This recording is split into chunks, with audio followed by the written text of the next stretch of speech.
بسم الله الرحمن الرحيم الحمد لله رب العالمين وصلى الله وسلم على نبينا محمد وعلى آله وصحبه وسلم أجمعين أما بعد السلام عليكم ورحمة الله وبركاته.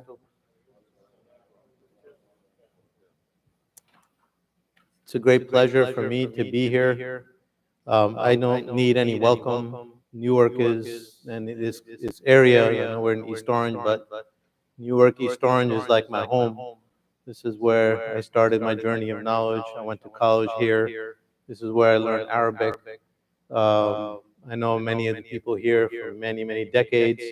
One of my first Arabic lessons I still remember, we used to repeat with the fellow classmate, هذا Siddiq, هذه Fatima. So I remember those words, and that Fatima is sitting in the back. So I still remember those lessons. May Allah reward all of you. A lot of the brothers are no longer here, but there's so many pioneers that are here. So it was a pleasure. It's an iman boost for me to come back home to where I started. And may Allah put blessings and barakah in this community and in this particular effort that we're embarking on. So today, we're starting a series of classes on appreciating the Sahih of Imam al-Bukhari. Now, what are we trying to do in this seminar? We're not going through Sahih al-Bukhari, beginning to end, or even an entire chapter.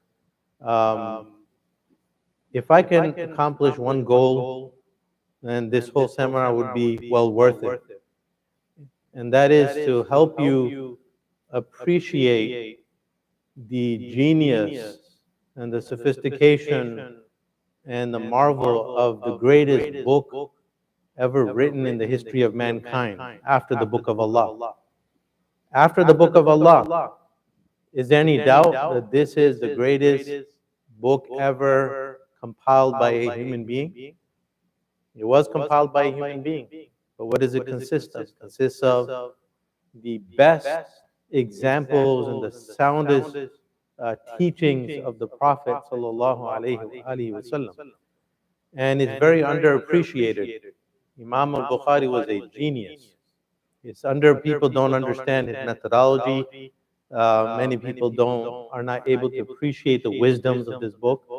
So in this seminar, I want to introduce you to help you teach you how to think, to introduce you to Imam al-Bukhari and his style, so you can begin to be able to,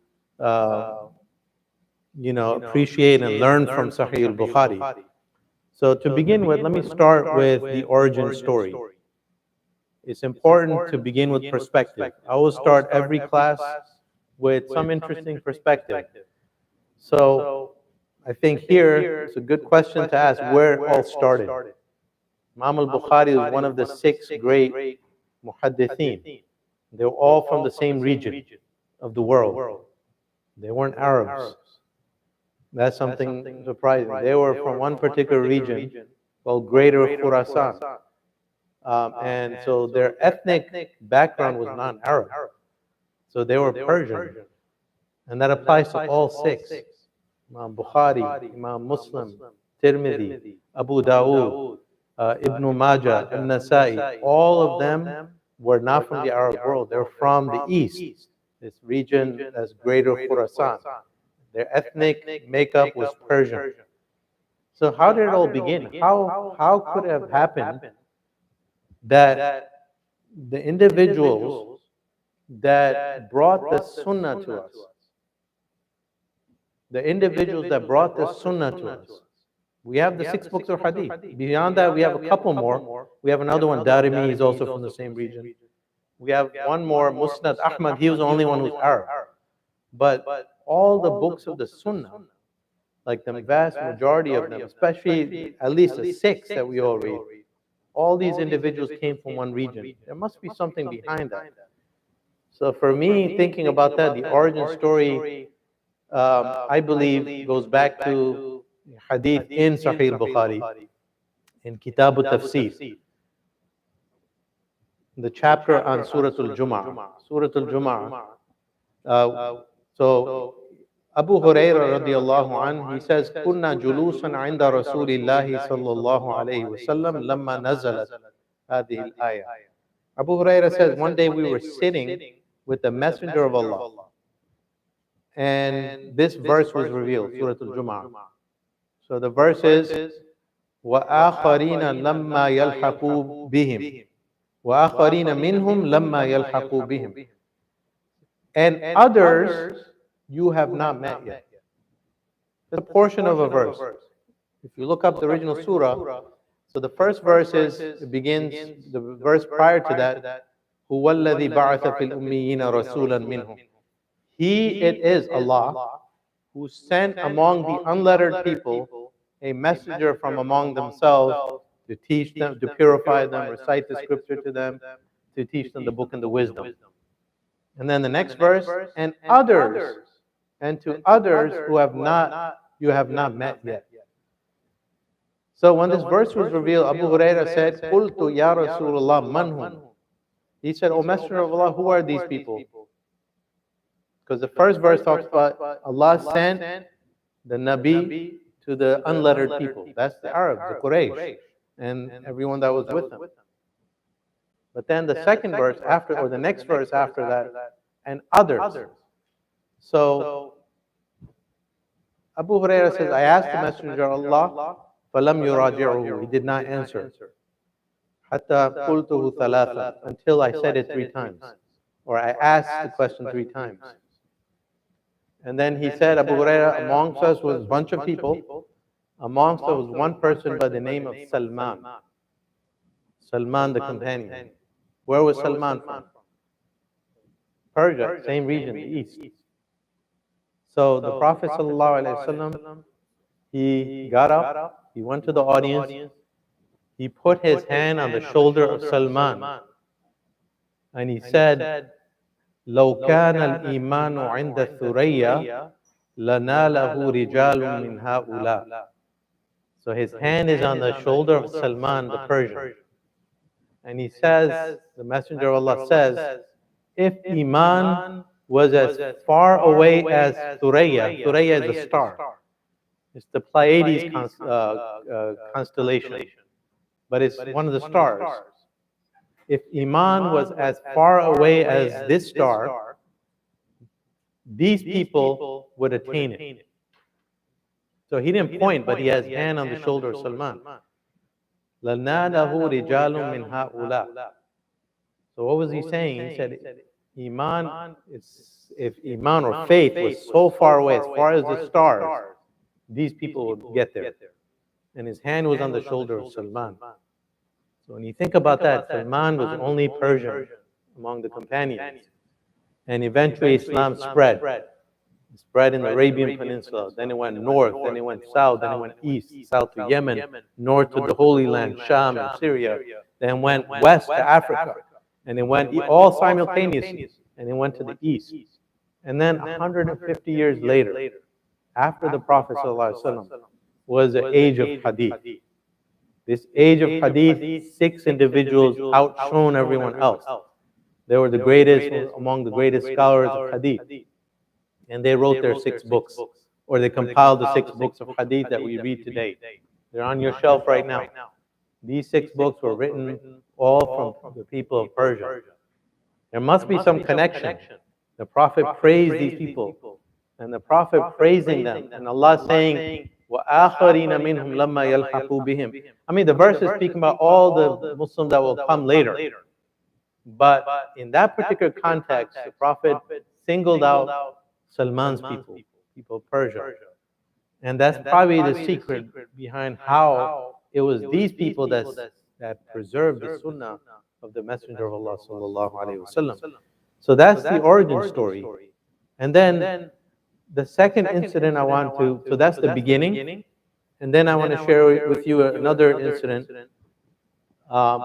closer to the time of Bukhari that gives you an idea. So we're trying to, why are we doing this? We're trying to understand Imam al-Bukhari and his time. To understand any book, To study any scholar, any teachings, you have to understand the background. History is very important. You have to understand who they were, who their people were, where they came from, what was the background, what led up to those series of events. So the environment of hadith that Imam al-Bukhari was born in, there's a lot to be said about that. But there's a funny story, an interesting story of how that environment was. How could it be that all these individuals from that area, the compiling books of hadith, average person on the street knew hadith? How did Imam al-Bukhari memorize so much? You have to understand the environment of medieval Khurasan. So there's a story Khatib al-Baghdadi relates in Basra from that time period.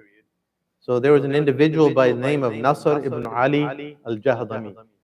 It's a funny story. So Nasr ibn Ali al-Jahdami, he was a scholar from Basra, city of Basra. It's roughly the same period. Today it's in Iraq, but it's also kind of like the same period. So he said that the governor of Basra, he invited everyone to a party.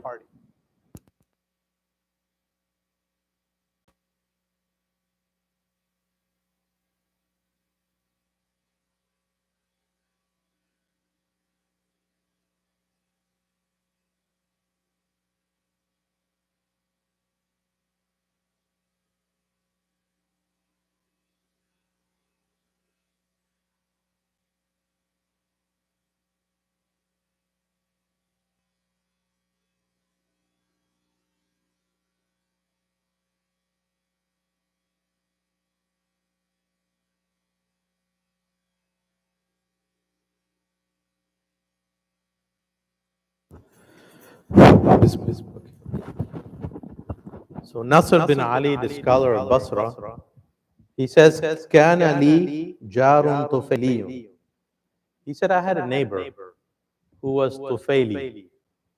So what is Tufayli? Tufayli, it's hard to understand for our times. But Tufayli, basically the translation is party crasher. So party crasher. Okay? Where does that term come from? There was a man, Tufayl ibn Amr. No, Tufayl ibn Zallal. Tufayl ibn Zallal. So he was known among the early Arabs. He was known to go to parties uninvited, and eat food from places where he wasn't invited. So this practice of doing that became known as Tufayliya from his name. So now, so in Islamic tradition, Islamic societies, you had this whole culture. There are certain people that would always try to find where the food was at and go there and eat. So they're called Tufaylis. Okay, party crashers is a good translation. So Nasr bin Ali says, كان لي جار طفيلي وكان من أحسن الناس منظرا. He said, so I had a neighbor who was a party crasher. He used to wear the best of clothes. He had the best perfume on. He had a good general appearance. And كان من شأنه أني إذا دعيت لي دعوة تبعني. And his practice was whenever I got invited to a party, he would follow me secretly. Every single place I would go, like if there was a party, food, da'wah, he would go and follow me. And he said, فَيُكْرِمُهُ النَّاسُ مِنْ أَجْلِي. And people thought he was with me. And they would honor him because of that. And he said, وَيَظُنُّونَ أَنَّهُ صَاحِبٌ لِي. They used to think he was my sahib, my companion. I didn't know him. He wasn't my friend. He was a neighbor. He used to do this. So he said, one day when the prince invited us to a circumcision party for his son, I decided to expose him. So Nasr bin Ali said, this day, I've had enough, I decided to expose him. So he said, one day, we got the invitation that you're invited to the feast in the palace of the prince who has a party for the circumcision of his son. And he said, I came out of the house, and he was already there, waiting in front of his door, all dressed up, ready to go. It's like he already knew about the party before me. So he said, I started walking, and he started following me. And he said, we got there, we sat down, and food was served. And then he said, I wanted to expose him. So he said, this is what I did. So after that, he said, فإذا دخلنا دار الأمير جلسنا ساعة ودُرِيَ بالطعام. We sat in the palace for a while, then the food was brought out, and then everyone is eating, about to eat. And he said, I saw فلما مد يده ليتناول الطعام قلت. When I saw my neighbor reach out for the food, he said, I shared a hadith. So he said, he told everyone, and so he started relating hadith. حدثنا دروس عن زياد عن أبان ابن طارق عن نافع عن ابن عمر قال قال رسول الله صلى الله عليه وسلم. So that's how you narrate hadith, with an isnad in those times. He says, Durus narrated to me from Ziyad, from Aban ibn Tariq, from Nafi', from Ibn Umar, that the Prophet ﷺ said, Man dakhala dara qawmin bighayri idhnihim, فأكل طعامهم, دخل سارقا وخرج مغيرا. He said, the Prophet said, the one who enters someone's house without permission and partakes in their food, he enters like a thief and he leaves like a looter. Enters like a thief and leaves like a looter. فَلَمَّا سَمِعَ ذَلِكَ, he said, my neighbor, he heard that.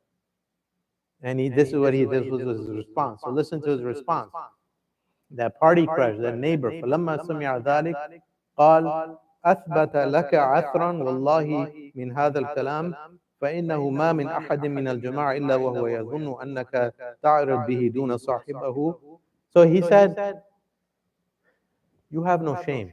That's what he said. أولا تستحي أن تحدث بهذا الكلام على مائدة سيد من أطعم الطعام. So he says, you have no shame to say words like this at the table of the host who's most generous. And you say words like this at, you're invited to a place with a generous host. And he said, you feel no shame saying these words that would cast suspicion on everyone. Everyone might be thinking in the audience there, you're talking about him. What kind of adab is that? And then he said, ثُمَّ لَا تَسْتَحِي أَن تُحَدِّثَ عَن دُرُسْ ibn Ziyad, Durus ibn Ziyad, not Durus from Ziyad. Durus is the son of Ziyad. وَهُوَ ضَعِيفٌ. And then you have no shame to narrate a hadith from Durus, who's a weak narrator. So Durus is a weak narrator. From Aban ibn Tariq, وَهُوَ مَتْرُوكُ الْحَدِيث. And Durus narrates from Aban, who's abandoned in hadith. And you have no shame in doing this. And then he says, يَحْكُمْ بِرَفْعِهِ إِلَى النَّبِيِّ. So he mistakenly made it a hadith when it is not. And he said, and you have no shame not understanding that no Muslim practices hadith, because the punishment of a thief is cutting off the hand. But no scholar ever said that if you eat food uninvited, that his hand is cut off. So they don't really implement this hadith. It's a weak hadith. And he said,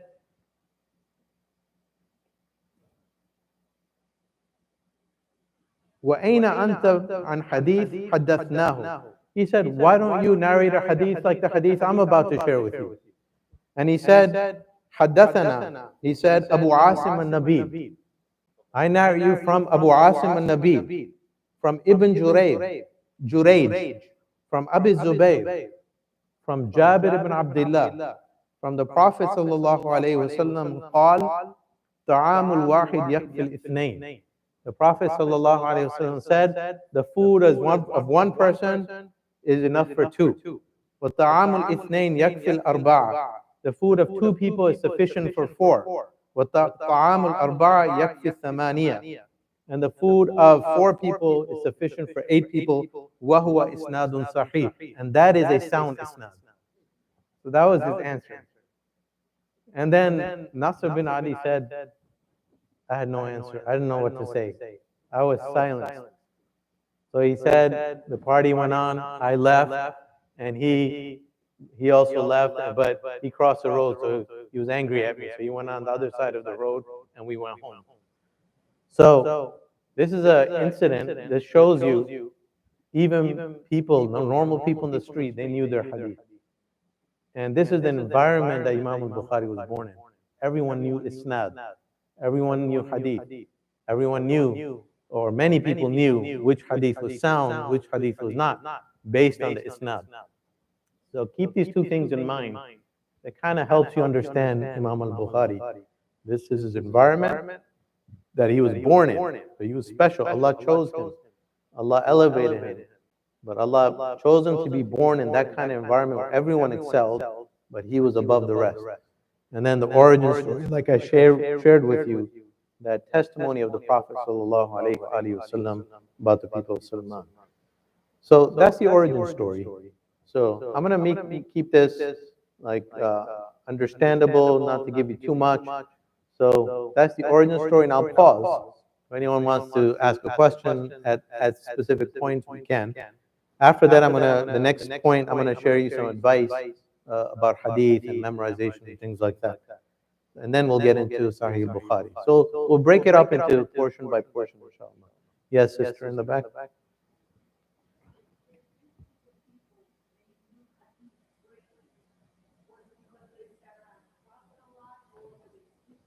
No, this is like 300 years or 300 years after the Prophet. So this is medieval Khurasan. So Nasr bin Ali, I don't have his date of death, but this is much later in the Abbasid period. So these people, but the question is good. How do people know so much hadith?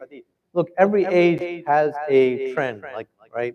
Everyone gets into something. It's kind of like a fad, right? So, at this stage, somehow hadith became the thing all around the world. So people started traveling. This started with Imam Ahmad's time. They would travel, learn hadith, and this was the thing at that time. Everyone did it. Until Allah chose this. The pinnacle was these 6 individuals. They compiled their books of hadith, but the work continued. This just was an era of hadith. It's a historical thing, right? Some eras had to do with fiqh. Everyone was into fiqh. Some eras, people were into other things. But this particular time period and era was a period of hadith. Anyone else? Yes, brother.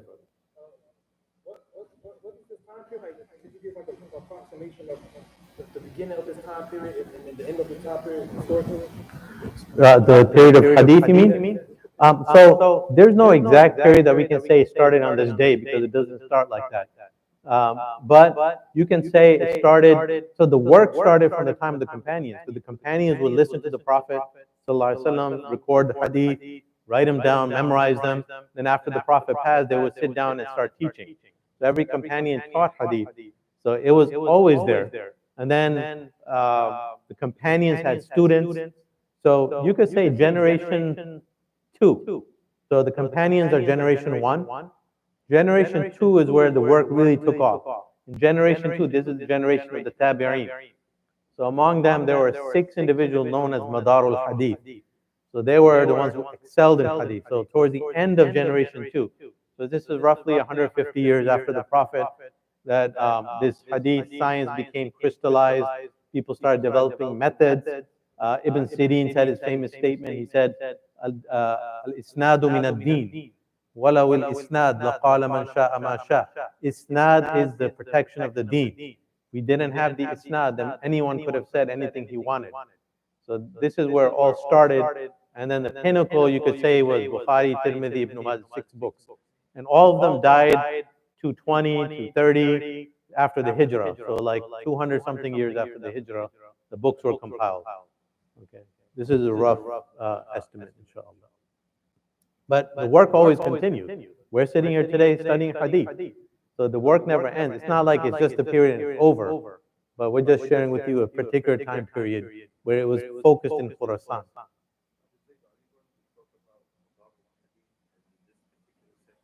No, that's for next time. It's going to be too much. I really want to get into Bukhari as well, inshallah. Yeah. Okay, so let's continue. The next session is an important early reminder of what the purpose of knowledge is. And so the purpose of knowledge is worship. And it's very, very important to keep that in mind. When we learn something, if you don't ground it with the purpose of your life, then that knowledge is really useless. Unless you do that. So it's very, very important when you study something like this, especially hadith. Bishr ibn al-Harith was a great early scholar of hadith. He used to say, so his students said we used to study with him. He would often say to us, Jazakallah khair, Ya Aba Nasr.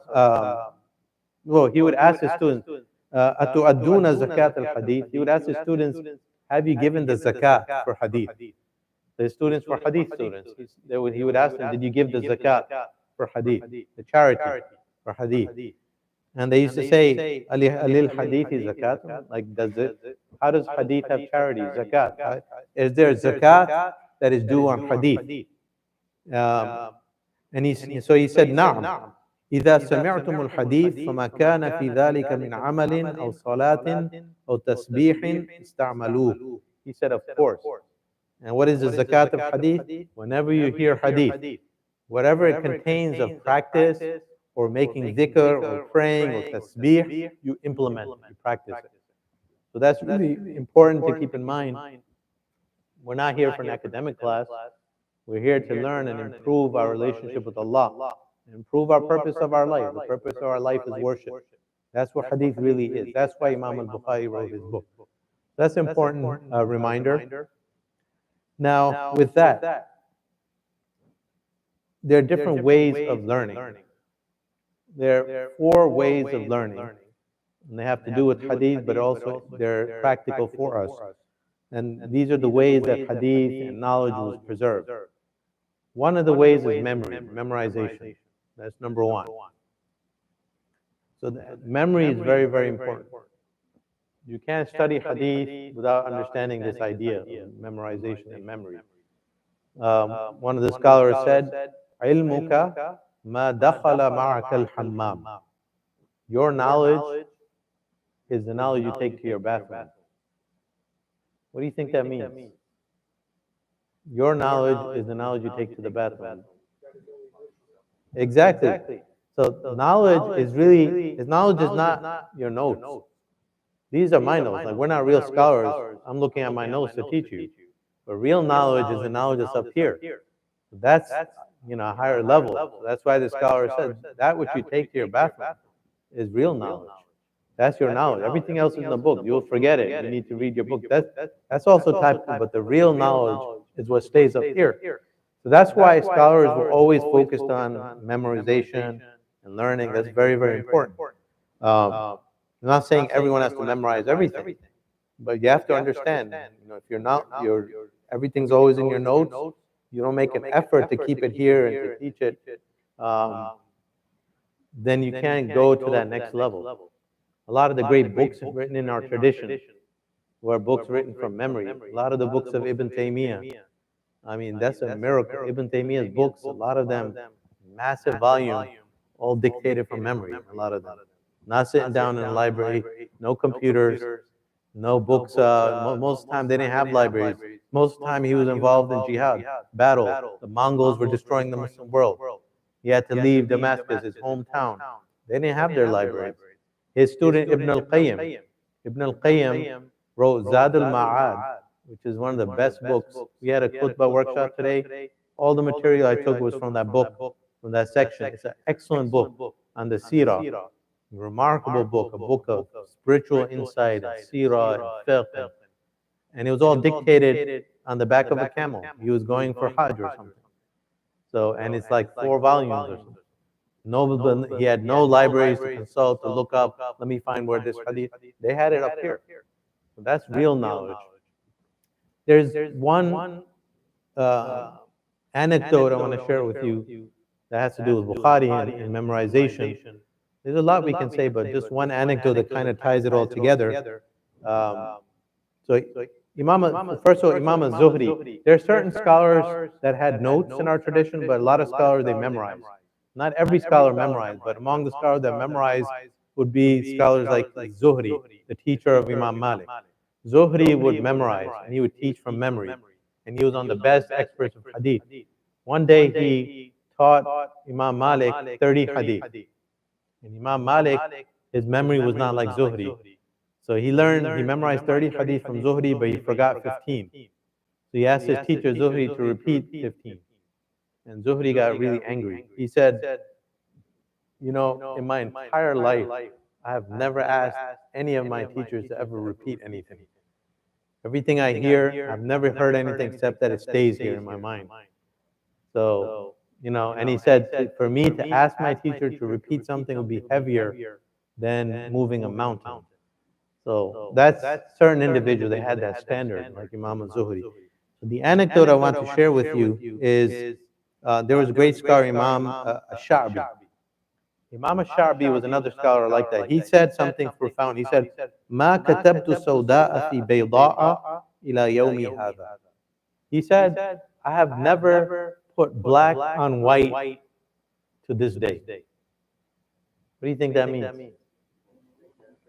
Ink on paper. I have never written down to this day. I'm not telling you not to do that. All of us need to write down, but there are individuals like Sha'bi, Amr al-Sha'bi, said, I have never put black on white to this day. And there was the teacher of Imam Bukhari, Ishaq ibn Rahawayh, another individual, great memory. So the statement of Sha'bi, Ali ibn Khushram, he said, I was so impressed by the statement, I went to my teacher, Ishaq ibn Rahawayh, and I told him what I learned about Sha'bi, what Sha'bi said. And Ishaq ibn Rahawayh, he said,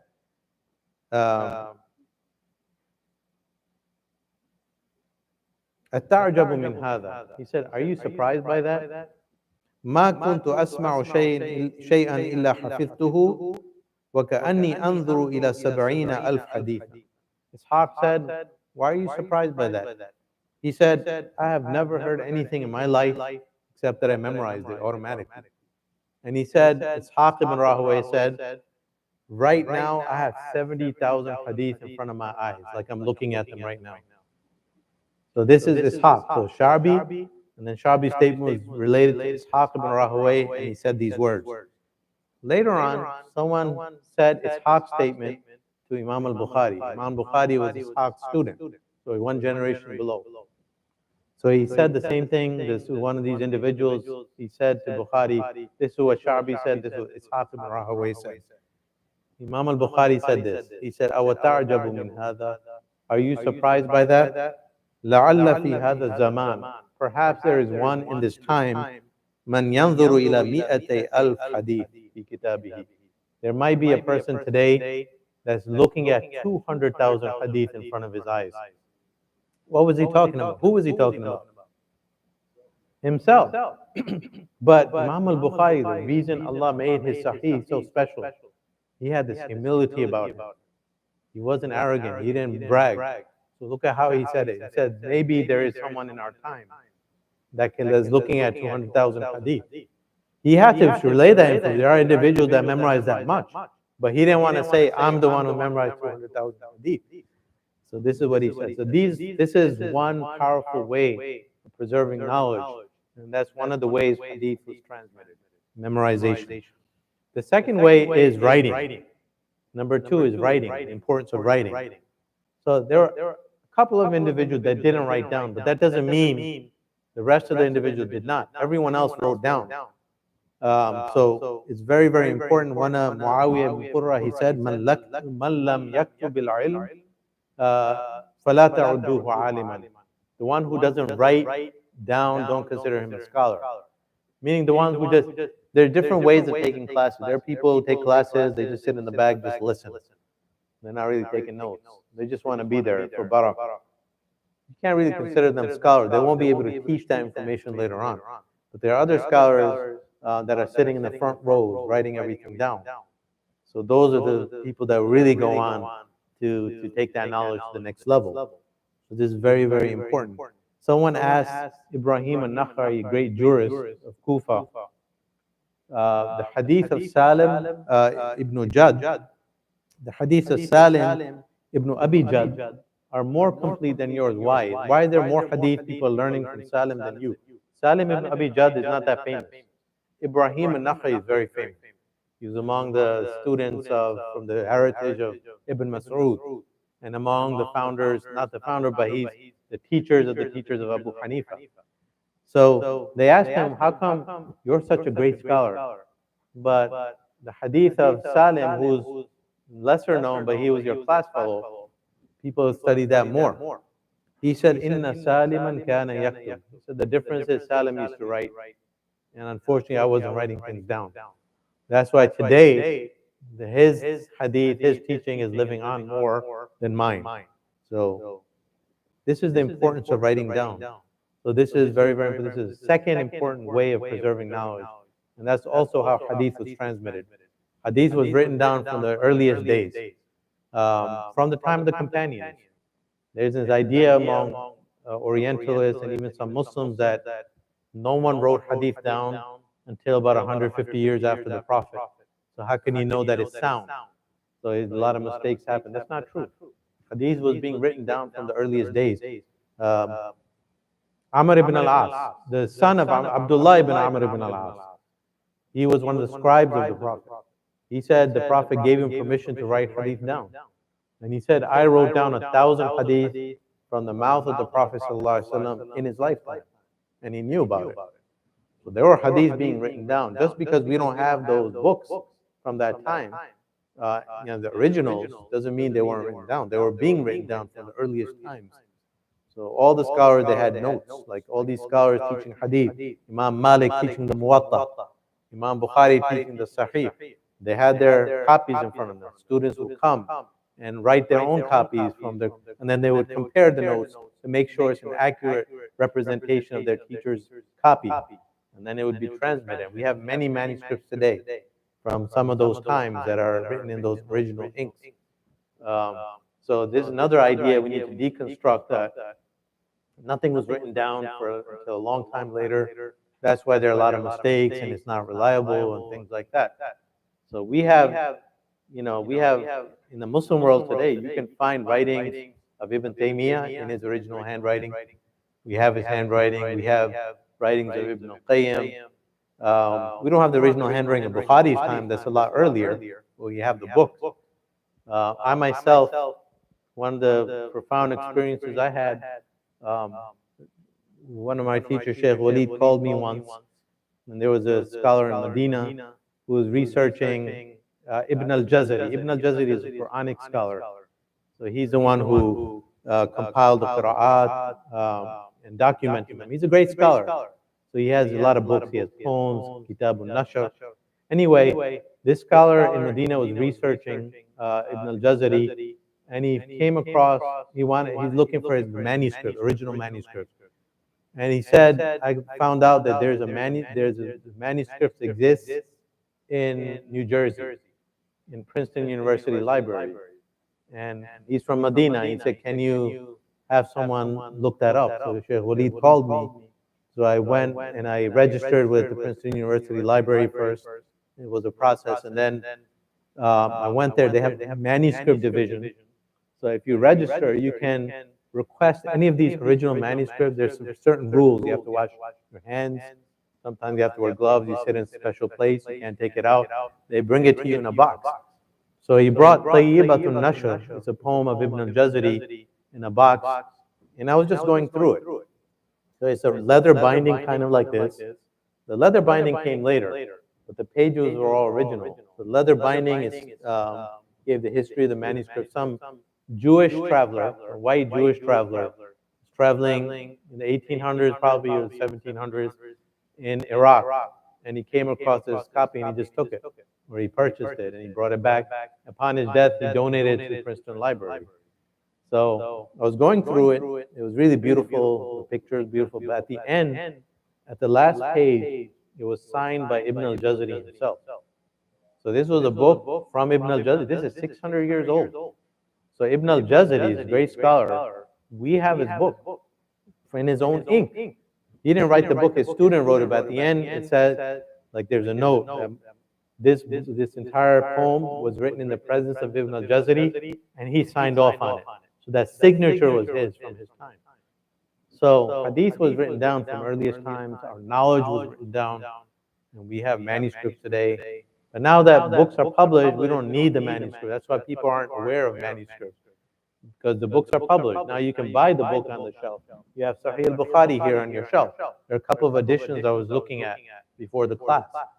So now that you have that, there's no need to go to the original, but they exist for researchers to look up things and to see if there were mistakes Sometimes mistakes happen transferring the manuscripts to published works.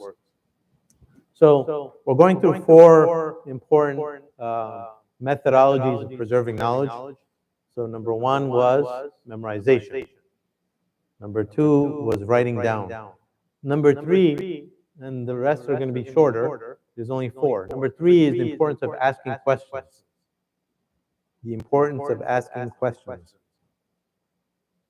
Az-Zuhri, the scholar that we talked about, Imam Malik's teacher, he said, لِلْعِلْمِ خَزَائِنُ تَفْتَحُهَا الْمَسْأَلَةِ. Ilm has many treasures. Knowledge has many treasures. Those treasures are opened up by asking questions. Asking questions is very, very important. From the earliest times, from the time of the Prophet ﷺ, we have the hadith of Abu Dawood. So it's a hadith where the companions were traveling. One of them was wounded, and he had to make ghusl during the night. And he asked his fellow companions, like, I have this wound, should I make ghusl, like the bath, or should I just make tayammum? They said, no, you got to make ghusl. So he did it and he died. And then the Prophet ﷺ found out, and he was so angry. He said, قَتَلَهُمْ اللَّهُ. You know, they're the ones that caused this death. And he said, أَلَا سَأَلُوا إِذْ لَمْ يَعْلَمُوا. He said, why didn't they just ask if they did not know? فَإِنَّمَا شِفَاءُ الْعِيِّ السُّؤَالِ. Verily, the treatment of ignorance, the remedy of ignorance is asking. And we know the Quran says, فَاسْأَلُوا أَهْلَ الذِّكْرِ إِن كُنتُمْ لَا تَعْلَمُونَ. Ask the people a reminder if you do not know. So this is an important methodology, asking questions. And all these scholars, they did that. The scholars, they used to ask more questions, their knowledge went to a higher level. Okay. And finally, number four, the fourth way of preserving your knowledge and increasing it and guarding it is not just learning from your teachers, but for learning from one another, your peers. So I don't know what heading to put that under. You could say interaction with your fellow students. So like learning from teachers is vertical learning, right? You get it from above you. But then there's horizontal learning, where you're learning from one another, interacting with one another. That's also very, very important. That's underrated. People think it's just from the scholar. And no, scholar used to interact with one another.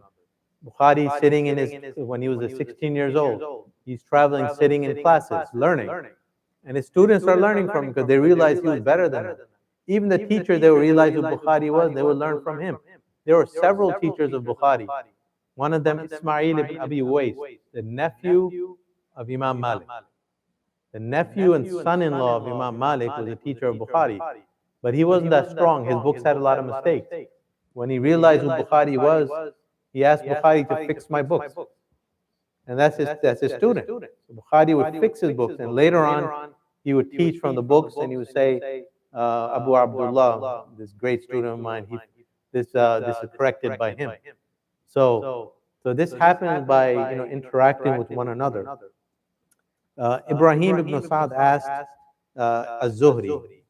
You'll notice I keep coming back to the same scholars, because there's only a couple of scholars that really were up here in this universe. Someone asked Imam Az-Zuhri, or someone asked Sa'd bin Ibrahim, why is Imam Zuhri so far ahead of you? So Sa'd bin Ibrahim was a class fellow classmate of Zuhri. He said, why? Bima faqakum az-Zuhri. How did Zuhri get so far ahead of you? And Sa'd bin Ibrahim said, so his son was asking him, his father, why? Because you were in the same class with Zuhri. Zuhri is so famous, but you're not. How do you get so far ahead of you? So in this, he described how Zuhri was in his classes. And that's the last thing I'll say, but it's so profound. He said, كَانَ يَأْتِ الْمَجَالِسَ مِنْ صُدُورِهَا. So he said, Zuhri, and he's talking about his fellow classmate. This was how he used to be in class. Zuhri would come into the classes min suduriha, from the front doors, not from the back and sit in the back. That means he would come to the center of class and sit right in the front. Min suduriha, wala ya'ti min khalfiha. He would not come from the back. You never find him sitting in the back of the classroom. He'd be sitting right in the front. That was one characteristic he had. And then he said, Zuhri was so good. Not only in class, he would come to the front, but after class, he would never leave. A lot of us, class is over, the teacher closes books, all of you are out, you're ghosts, you're away. But Zuhri, he would stay. So he said, وَلَا يُبْقِي فِي الْمَجْلِسِ he said, ولا يبقي في المجلس شابا إلا سأله ولا كهلا إلا سأله ولا فتى إلا سأله. He said, and Zuhri would stay behind in class and he would talk to everyone there. He didn't leave a young boy, he didn't leave an old man, he didn't leave a child, except that he sa'alahum doesn't mean sa'alahu. Sa'alahu means correspond. You would ask him, okay, what do you think this teacher meant? Okay, what did you write down? Things like that. He would correspond with everyone. So Zuhri is coming early to class, he's staying late after class, and he's comparing notes. That's what good students do. And then, not only that, we're not done yet. He said, after that, ثُمَّ يَأْتِ الدَّارُ مِنْ دُوَرِ الْأَنصَارِ. Then he would go out in the street after class and just go to the homes of the people of the Ansar. So you have to understand, why is that happening? These classes are in Medina. Zuhri is a teacher in Medina. And what is Medina? Medina is the city of the Prophet. Medina is filled with history. And this is only like 100 years after the Prophet or so, roughly speaking. There's still people alive whose parents were companions. There's still people alive that might have even seen the Prophet. So he would go door to door, knocking on doors. And he said he would not leave any home alone, whether it's a young person, an old person, except that he would talk to them, ask them, do you remember anything from the Prophet? Just corresponding with them. And not only that, he wouldn't leave women alone. Like we have this like conservative thing with like, men don't talk to women. It wasn't like that in early Islam. He said even he would talk to women, ask them, correspond, learn from them, learn hadith from them. And he said, hatta, and it goes so far. He said, the father is saying it wasn't even older women, it was married women and unmarried women. And he said, hatta yuhawilu rabbat al-hijal, even the women who are indoors, he would ask them from outside, the women that wouldn't want to come out. So he would, that's what made Zuhri excel so much over others, because these are the extra characteristics. When you have these, you really bring yourself to another level. So in summary, these are 4 ways of really excelling in knowledge. There are also 4 ways of preserving knowledge: is memorization, writing things down, asking questions a lot, and corresponding with your fellow students and others. So that's extracurricular learning. You could say learning outside of the classroom. You can say. So these are all important characteristics. May Allah enable us to have these characteristics. That's the introduction I wanted to give. So I'll take a pause here to take breath and also questions. Yes, for the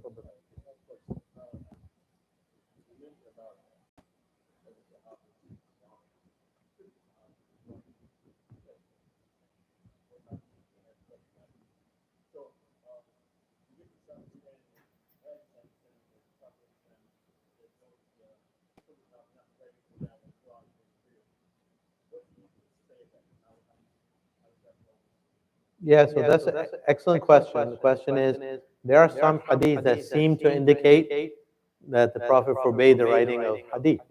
So you have to you have to look at hadith in the context of everything. So it's not knowledge to just pick up a hadith and just, I read this hadith and you start doing things with it. There's a lot to understand there.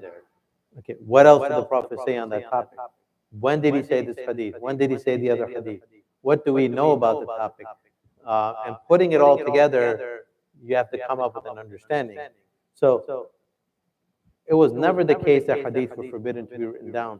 So like there were Orientals, they took certain hadith, they exaggerated them, and they said, look, the Prophet forbade the writing of hadith.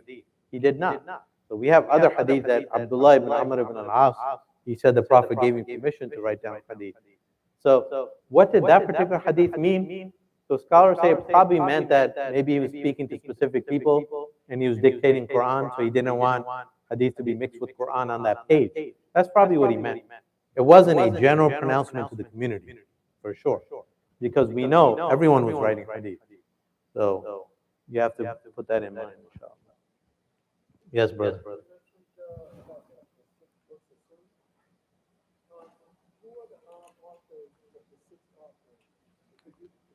Sure, yeah. The six authors. So we got this whiteboard. I guess it's a good chance to start using it.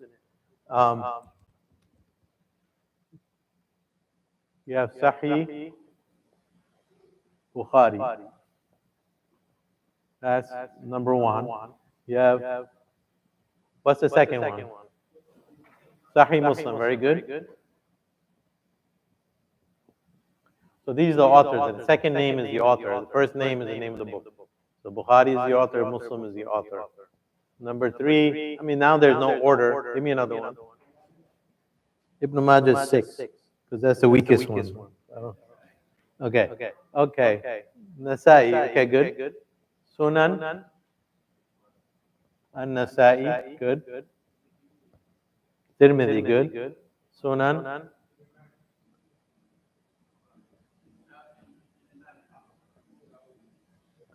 Abu Dawud, yeah. Number five is Sunan Abu Dawud, or Sunan Abi Dawud. But it's Abu Dawud if we're writing in English. And the last one is Sunan Ibn Majah. That's not the sixth, part of the six, but that's part of the nine.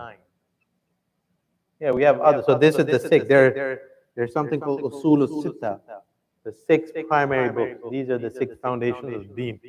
So Usul al-Sitta are these. But then there are other books, not just these. There's Muwatta of Imam Malik, there's Musnad Imam Ahmad, Sunan ad-Darimi. So there are others that are also very good. So some scholars expand this to nine. They say there are nine foundational books. So then that would include those three others. Yeah. Oh, okay. Yeah, absolutely.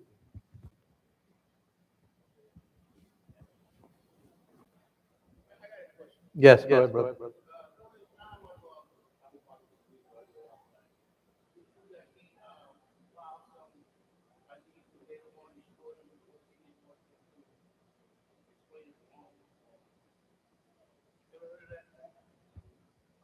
I can comment on Abu Bakr. It might be true, but there are some companions that did destroy hadith. So, but why did they do that? Because it's kind of like, so when companions are writing things down, right? That's their personal notes. Now, your personal notes are not public things, right? Like, I wouldn't be comfortable with releasing my public notes, like the notes for this class, for instance, on the internet or giving it to all you. Those are my personal notes.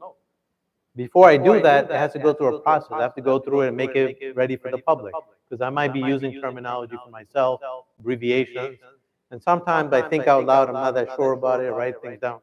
So before something personal becomes public, it goes through a process. When you write a book, it's different. These aren't personal notes. These books were written professionally for the public. So a lot of companions had personal compilations of Quran and Hadith, and then towards the end of their life, they destroyed them, because that's what we do. Like, when, what are you going to do with your own notes?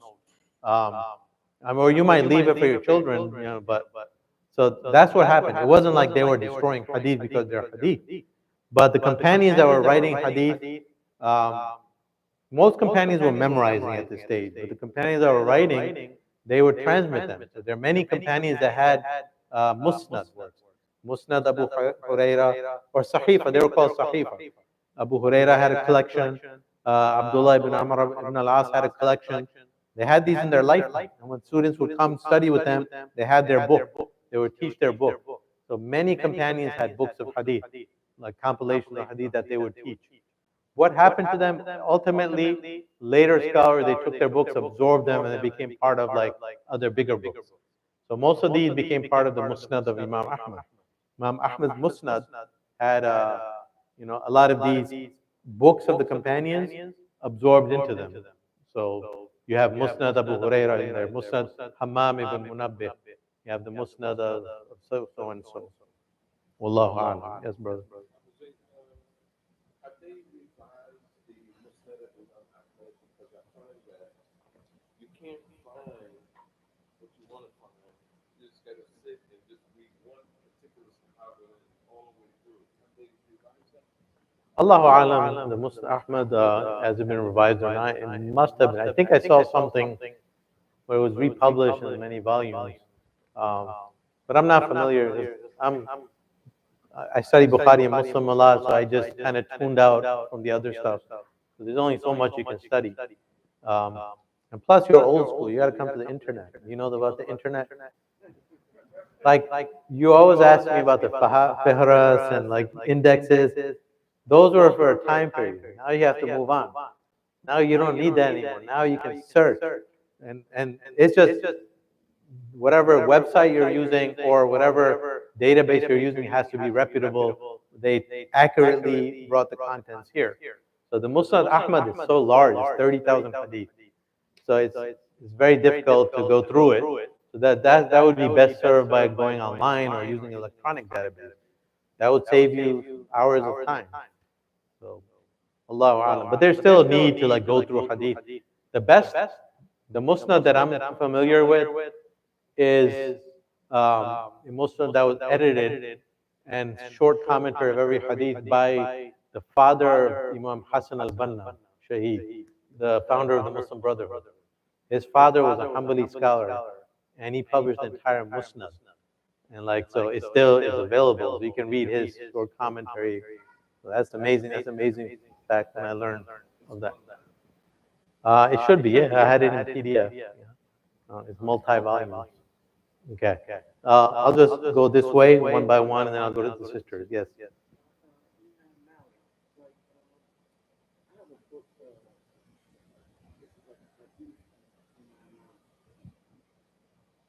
He has a book called Muwatta. Yeah. Muwatta. That's one of the 9. So, yeah, so that's an excellent book. That's one of the best books. So let me just write it out here because we're going to have questions on that. 7, 8, 9, right? Muwatta of Imam Malik.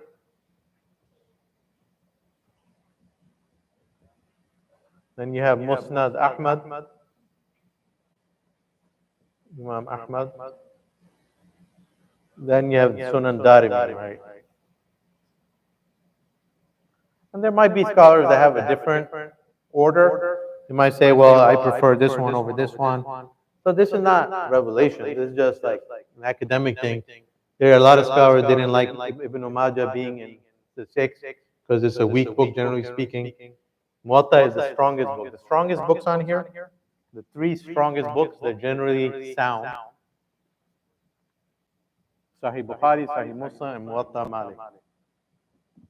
These are your foundational books. These are the most authentic books. Yeah.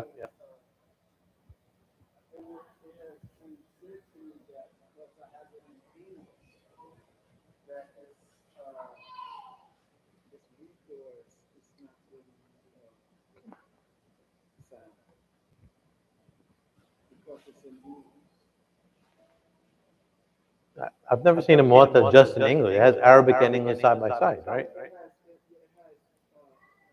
Yeah, so the Arabic is there. That's the original. Muwatta compiled the Arabic, so that's in there. So the Muwatta is a very sound book. I don't know what they were talking about. Let me go this way and then, yeah.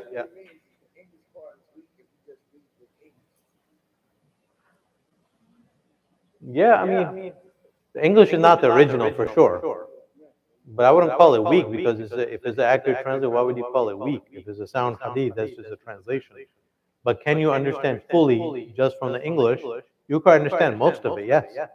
So I'm not against that at all. But like you can't take things to a higher level of scholarship by just relying on English. You have to know the original terms. The English might have the word charity.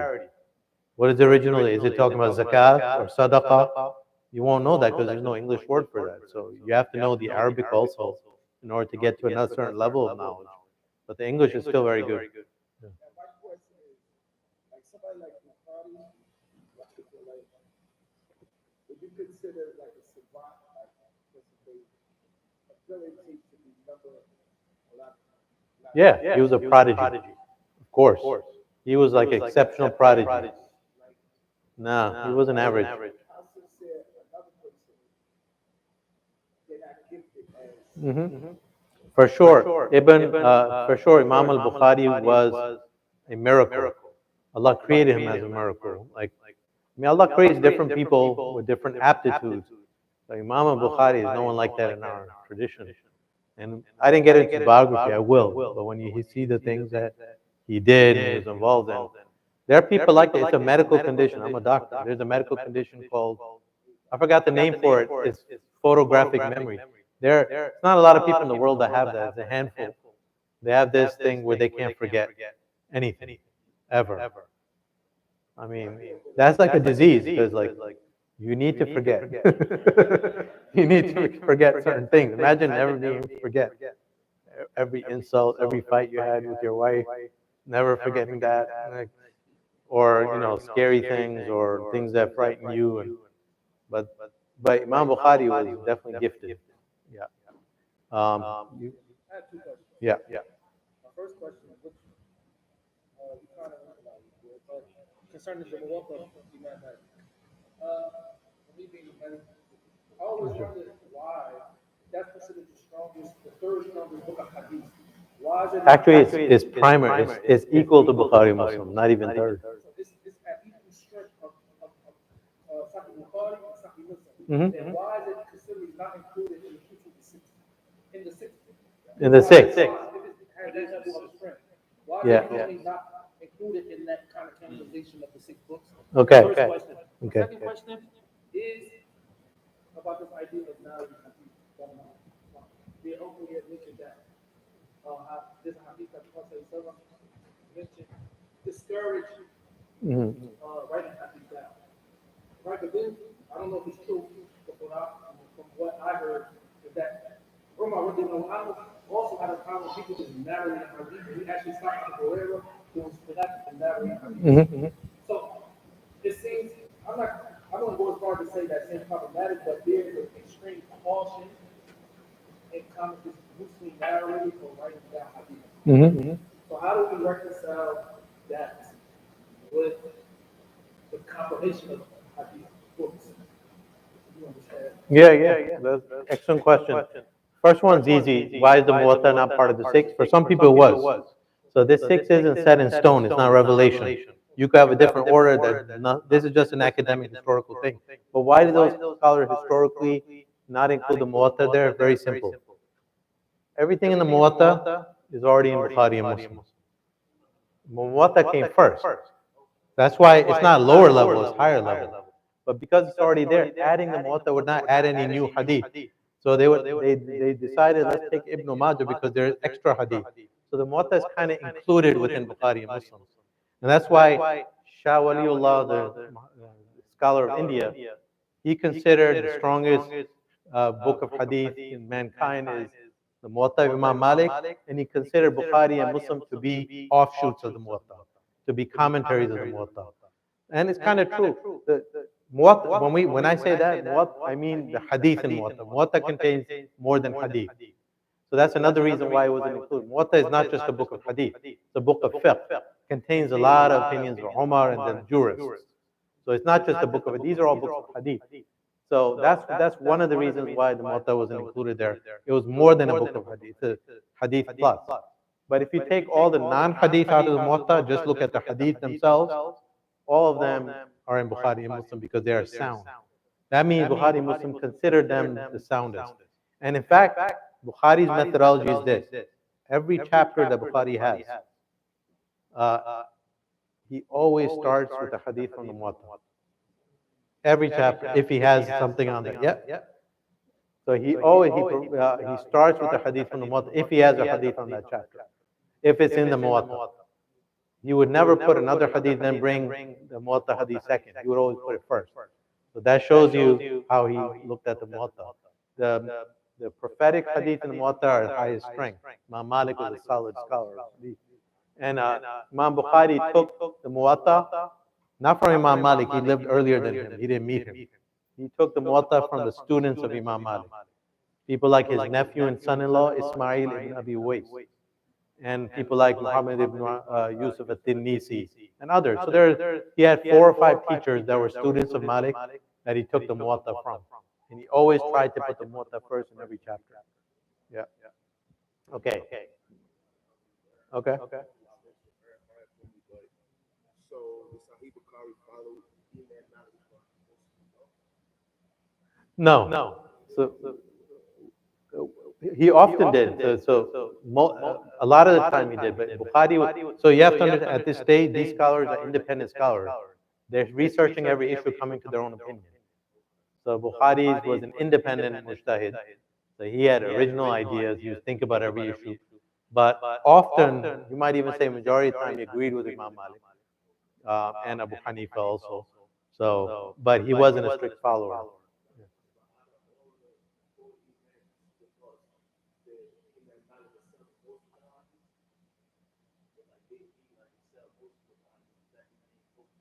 No.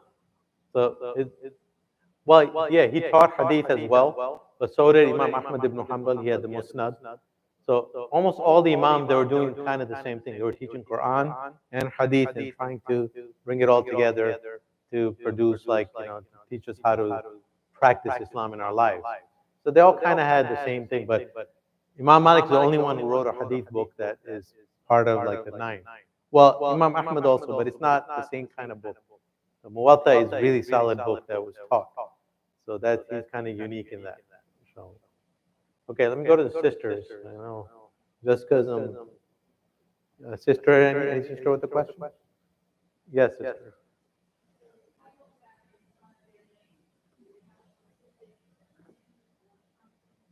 Yes. Yeah. So Sahih just means authentic. So Sahih Bukhari. Well, this is not the. This is our title. I'm gonna get when I get into Bukhari. The title he gave the book is kind of long. So each one of these individuals gave a title to their book, but it's long, so we can't use that. I mean, you would run out of ink. So that's why, and we can't keep saying those names. That's why our abbreviations of the titles are these. So Sahih Bukhari means the Sahih Hadith of Bukhari, Sahih Hadith of Muslim. Sunan means sunnah. This is plural of sunnah. Sunnah practices. The sunnah of this, the sunnah of wudu, sunnah of prayer, the sunnah of charity. So sunnahs. You can say the sunnahs of Nasa'i. So all these have sunan because they're books of sunnah. There's chapter on wudu, chapter on prayer. So that's what sunan means. The sunnah practices compiled by Nasa'i, Tirmidhi, Abu Dawud. Muwatta means like the trodden path. So this was a unique trodden path. So like it's a road that's frequently traveled. Like they have an expression, road less traveled, opposite of that. A path that everyone goes on. So that's what Muwatta means, worn out path, trodden path. So Imam Malik, he picked a unique title. Reason is because this is the path of the people of Medina, the city of the Prophet. So he wanted to preserve the practices of the city of the Prophet, how they implemented Islam, how they understood things, how they did the Eid prayer, how did they. So that's why he named that the Muwatta. And then Musnad just means it's collection of hadith arranged by companions. So Musnad Ahmad is all the hadith of Abu Huraira in one chapter, all the hadith of Aisha one chapter, all the hadith of Abu Bakr one chapter. That's what Musnad means technically. Musnad linguistically means isnad, that which has an isnad. So it means all the isnads arranged according to companions. Okay. Anyone else?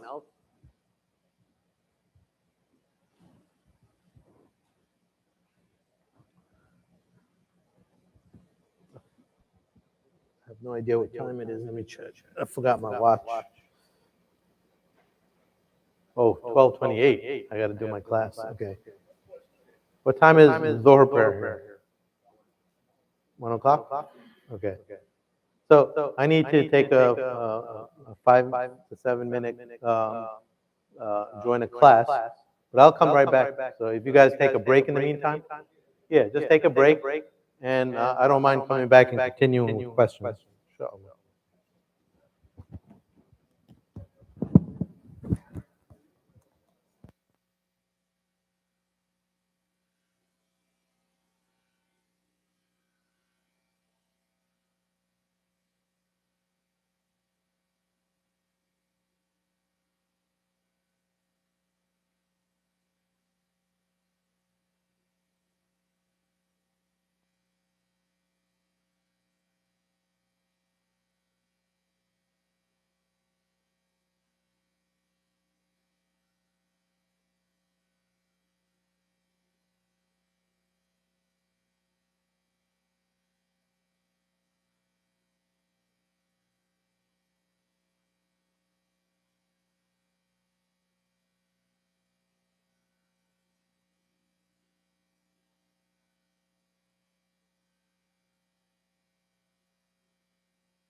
Assalamu alaikum.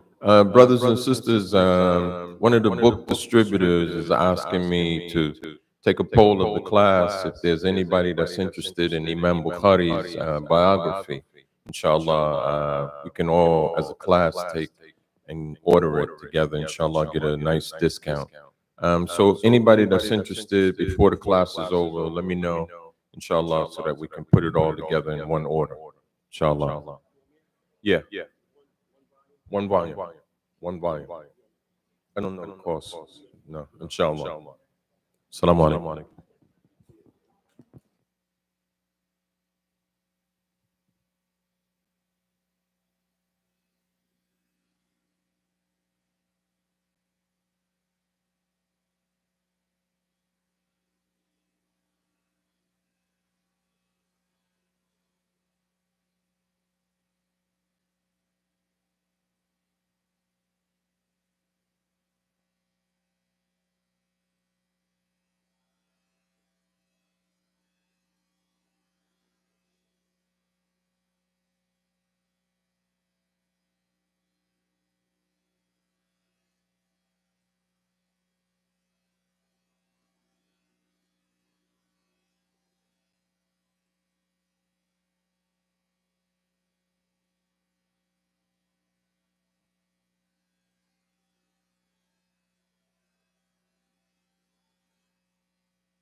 Bismillah ar-Rahman ar-Rahim. Okay. So, actually, let me do a little bit of Bukhari. Just give me a few minutes of Bukhari so we won't end this without looking at Sahih al-Bukhari. Um, so, you should bring your copies of Sahih al-Bukhari if you can, just to look stuff up. There are two copies up there, like volume one. So, I'm looking at the first hadith. I want to show you Imam al-Bukhari, what makes him different from the rest. How his hadith, like what he does with his hadith. And it's so meaningful, so impactful, so it will make you appreciate. So we're going to look at the first hadith. So if you have hadith one anywhere in your devices, there are two volume one Bukhari, so anyone who wants to grab it from there and just look at it as I'm reading it, they're kind of high up, I couldn't reach them. But I saw there are two there, and any two of you can go and get those, inshallah. So, yeah.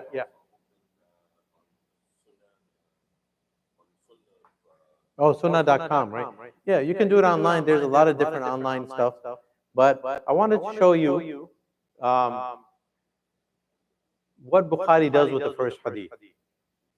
And just to make you appreciate what he's trying to do. Okay? Because, there are different types of people in the world. There are people that just give you knowledge. There are people that are they're in a different universe. They're geniuses. And when you're that brilliant, then it's not enough just for you to teach things straight. But when you're that level of brilliance, then you bring lessons within lessons. Then you bring, then that kind of level, you can look at the chapter of Bukhari and see why he starts with this hadith, why he ends with this hadith, why he chose this teacher, why he didn't choose this teacher. So it's kind of like when someone's so brilliant, they're playing with you, they're teaching you, they're doing things with you that you can't even begin to understand if you don't appreciate what he or she is doing. Okay, Imam al-Bukhari, he compiled this book that's a treasure house. It's a book, it's one of the most sophisticated books written in mankind, in the history of mankind. It's complex, it's sophisticated. It's so beautiful what he's doing. There's so much to learn. I mean, I had teachers that said that they spent their entire lifetime studying Bukhari. Every time they read it, they learn new things. And one of my teachers said, even if he had multiple lifetimes, he's pretty confident that every time he reads Bukhari, he's going to uncover new treasures, because that's just the tawfiq Allah blessed him with. And that's why this book has the status that it has in the Muslim community and ummah. Just think about that. Saying Allah's name, and then saying Qala Rasulullah, and then Bukhari. You have Allah, you have Muhammad, and you have Bukhari. Generally speaking, in our talks, when you give a khutbah, you speak about Allah, you share His verses, you speak about the Messenger of Allah, and you always relate it as related by Bukhari or others. But Bukhari is the top. That's a status that Allah chose for this individual because of specific particular reasons. But every week, I guess, I want to show you something from Bukhari, like that uncovers that to make you appreciate that. So you're going to have these wow moments, right, inshallah. So the first hadith of Sahih Bukhari, now the chapter is called Kitab Bad al-Wahi, the chapter of the beginning of revelation. That's the first chapter. And then the second chapter is Kitab al-Iman, the chapter of Iman. And then there are specific acts of worship come after Kitab al-Wudu. So if you just look at the opening scheme of the chapters, so Imam Bukhari is trying to teach you the strongest, the most strongest reports of the Sunnah. He's trying to teach you the Sunnah. So the first chapter, how it all began, chapter of the beginning of Revelation. Remember I shared in this class the origin story? This is Bukhari's origin story. He's trying to tell you the most important thing before you get into knowledge, before you get into deen, before you learn Islam. You have to know where it began. So he starts Kitab Bad al-Wahi. And then the second chapter Kitabul Iman, faith, because the most important thing in our lives is to believe in Allah and have that Iman. That's more important than anything else. And then after that, Kitabul Ilm. Then, because once you come to Iman, now you need to know how to learn, how to increase your knowledge, then it's knowledge. And then all the acts of worship. So there's a method to the madness. There is a reason why he has these chapters. So anyway, having said that, the first chapter, Kitab Bad al-Wahi, the beginning of Revelation. What's the first hadith that he shares? So the first hadith, I want to look at the isnad. Imam al-Bukhari says, Haddathana al-Humaydi, Abdullah ibn Zubayr. So let me write on the board. I'm going to erase this side of the board. So Imam al-Bukhari, so to understand hadith, you always have the isnad first.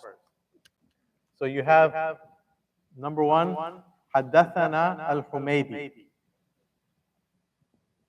So that's the first person in the isnad. Haddathana means he related to me. Who's he? Al-Humaydi. So it literally says Humaydi, Abdullah ibn Zubayr. That's his full name. Al-Humaydi is his name, and his Abdullah ibn Zubayr is his name. Al-Humaydi is his title. Al-Humaydi related to me. So who's speaking here? Bukhari. So you got Bukhari is the speaker. So he says, Humaydi related to me. Haddathana al-Humaydi. Qal, Haddathana Sufyan. So number two is Sufyan.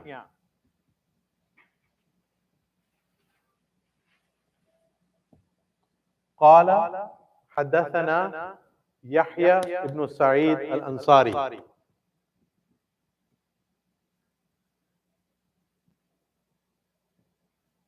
If I make a mistake, correct me. حدثنا الحميدي قال حدثنا سفيان قال حدثنا يحيى بن سعيد الأنصاري أنه سمع قال حدثنا محمد بن إبراهيم التيمي.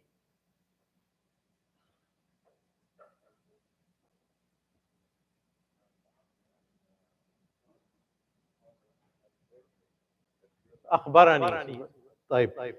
So حدثنا الحميدي قال حدثنا سفيان قال حدثنا يحيى بن سعيد الأنصاري قال أخبرني محمد بن إبراهيم التيمي. جزاك الله خير. So أخبرني and حدثني is just, they're synonyms for the same thing, but Bukhari is very particular. If the scholar used أخبرني means he informed me, حدثني he related to me. They mean this almost the same thing.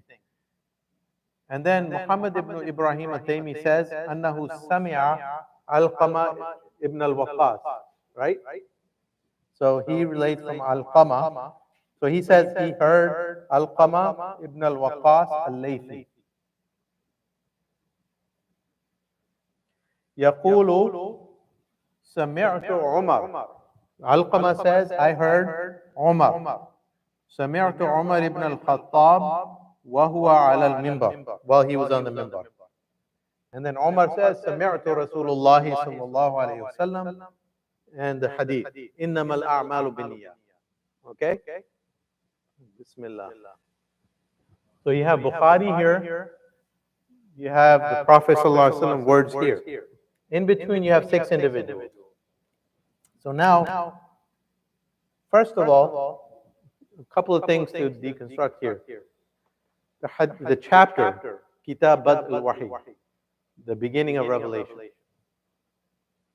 So this hadith is, every action is linked to the intention, niyyah. And we all know the hadith. What does that have to do with the beginning of Revelation? So you have to ask these things. You have to think. Books like Bukhari, like brilliant books like that, and like Quran also, you have to think. Ask yourself, think, why is it this way and not this way? And when the more you think, the more you'll uncover things. So the chapter is called the beginning of Revelation. The first hadith is not really talking about Revelation, it's talking about actions are linked with intentions. Whoever migrates for Allah and His Messenger, his migration is for Allah and His Messenger. Whoever migrates for a worldly matter, or to seek a woman in marriage, migration, is for that which he or she intended. So that's the first question we need to ask ourselves. Why the hadith of Niyyah comes first? And there are a lot of explanations of scholars. What are some of the things you learned? Why do you think that is? Why is that within this chapter? And why is it first? Like two questions.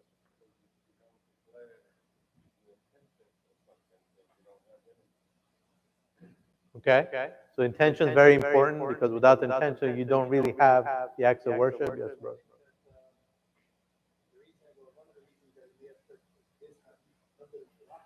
Mm-hmm.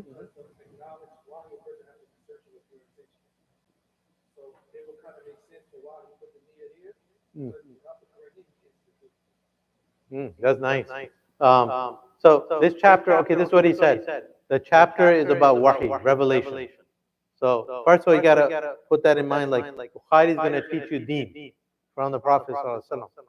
The very first thing chapter is about revelation. So that's important. Why? Because he could have started off with this thing or that thing, but Bukhari starting off with revelation means he's trying to give us a message. That message is truth can only come from revelation, not from your mind, not from this source or that source. So Bukhari is trying to establish the foundation, the source first. That's why he's putting revelation before everything else. Iman, ilm, salah, zakat, all these things. That's a very profound thing, number one. That's why he has that chapter. He wants to show you how it all began. This is where we get our truth from. But then the intention, so the brother said, in revelation, intention is very important because without the intention to receive the truth and learn about Allah, you're not going to benefit from revelation. That's very profound because many people read the Quran like non-Muslims just for like information or academic research. They don't get guidance out of it. Quran says, "Hudan lil muttaqin." It will be guidance for only the people of taqwa, people who have that intention. So that it fits perfectly. So a lot of scholars say it's a random hadith. The reason he has it there to show you intention is important, but it doesn't fit in the chapter. Actually, it fits in the chapter. There are scholars that say it doesn't fit, but if you think about it, it does fit. So, and within, we can ask the question, within that chapter on Revelation, why is Niyyah first? Because you're right, that's the starting point. That's the starting point and the end point. Everything we're doing is for the pleasure of Allah. If you're not oriented to the pleasure of Allah, then that whole thing is not going to make sense. This whole Kitabul Iman and learning Sunnah, none of it's going to work. This whole system to work, you got to recognize the source is revelation, and you have to have the right intention to access that revelation. That was really nice. So that's one thing. So just his choice of the hadith is really meaningful. And that's not the only lesson. You should sit down as an exercise, try to think, try to link the intention with revelation, come up with other lessons. Because this is pure truth. And you can come up with a lot of insights and lessons and treasures. But let me show you something else. What I want to show you is, okay, Bukhari wanted to do that. He wanted to bring that hadith. He has the hadith of intention from almost 8 or 9 different isnads in his book. So this hadith comes in the Sahih of Imam Bukhari 8 or 9 times, I believe, if I'm not mistaken. The same hadith, but with different isnads. Because Bukhari is not getting a hadith just from one teacher. He got it from many teachers. So sometimes he'll bring another teacher's isnad for the same hadith in a different chapter. So this hadith will come again. But in this, the beginning, he starts with this isnad. So you have to ask yourself, okay, why did he begin with this isnad? This must be something special about this group of teachers, or this isnad, this group of individuals. And this is where you're going to have the wow moment. So, like I told you, this hadith also comes in the Muwatta. Bukhari always brings the hadith of Muwatta first. But here he didn't bring the hadith of Muwatta. But he would have. Because he does that everywhere else. Now you have to ask yourself, there must be a reason that made him bring this hadith rather than the other isnad, or this isnad rather than the other. What do you think? I mean, you have to know these names. No. I mean, it could be. He wanted to bring Omar first, but it has to do with this side of this now rather than the end. So you have to know who Humaydi was. Humaydi was from Quraysh. He was his teacher from Quraysh, who lived in Mecca. And his teacher, Sufyan ibn Uyayna, we talked about Sufyan ibn Uyayna in my Hadith classes, and I'll mention him again. He was a great Hadith scholar of Mecca.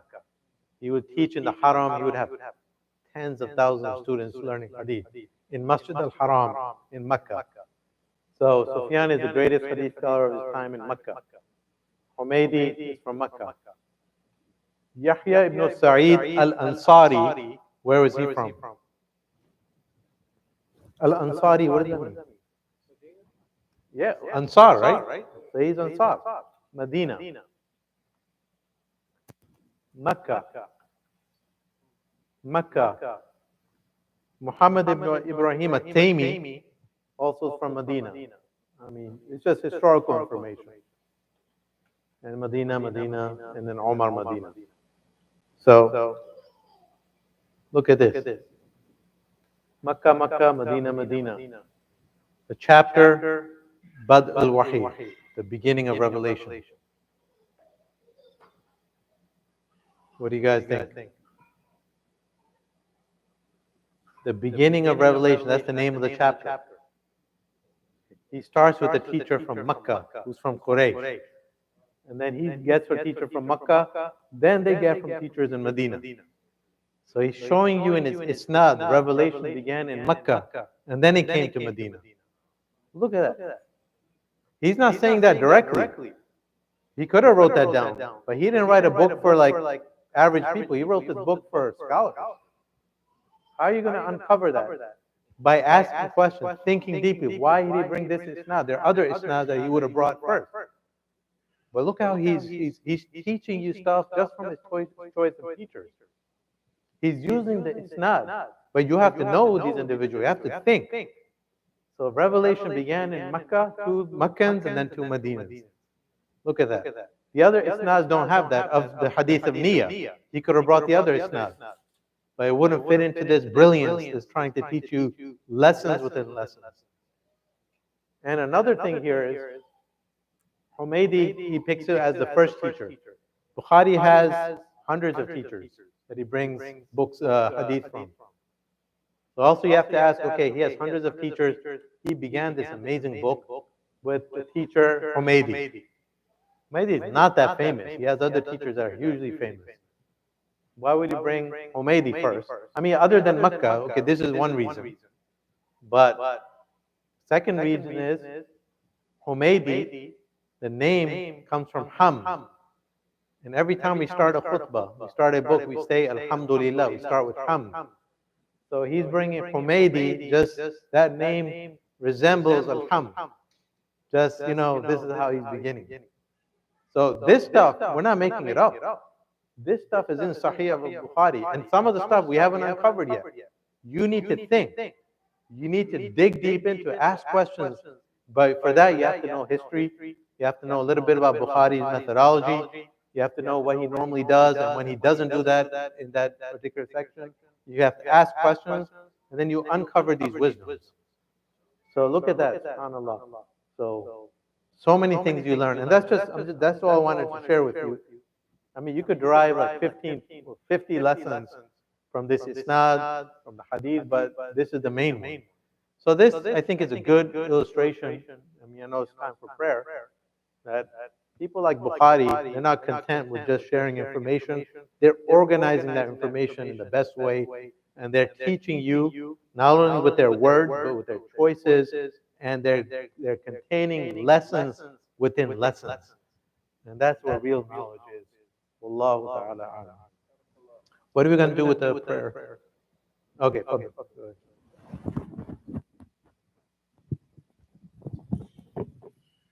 Allahu Akbar, Allahu Akbar, Allahu Akbar, Allahu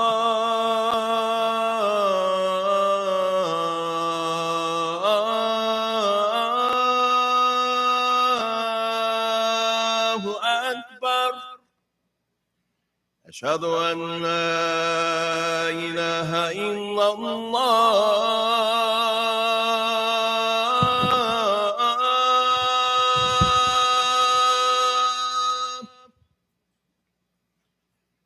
أشهد أن لا إله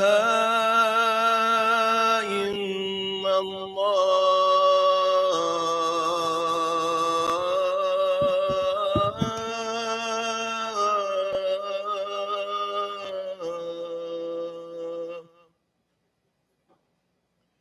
أشهد أن محمد رسول الله.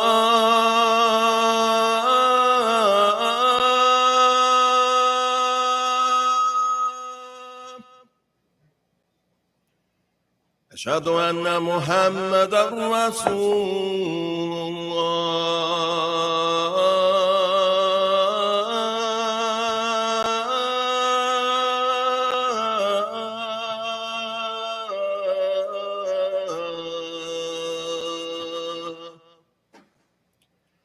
هيا على الصلاة.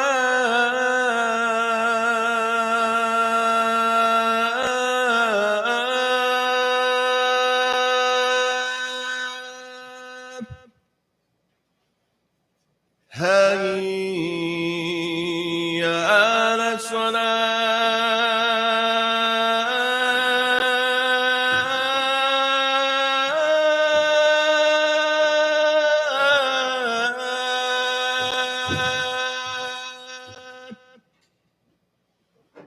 هيا على الفلاح.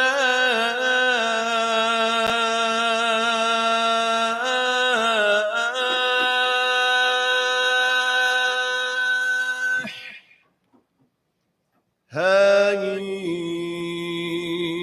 على الفلاح.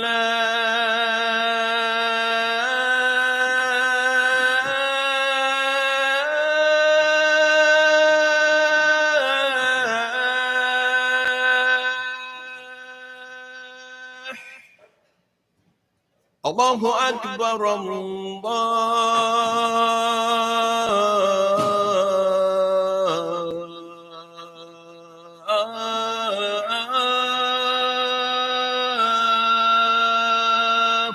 أكبر. لا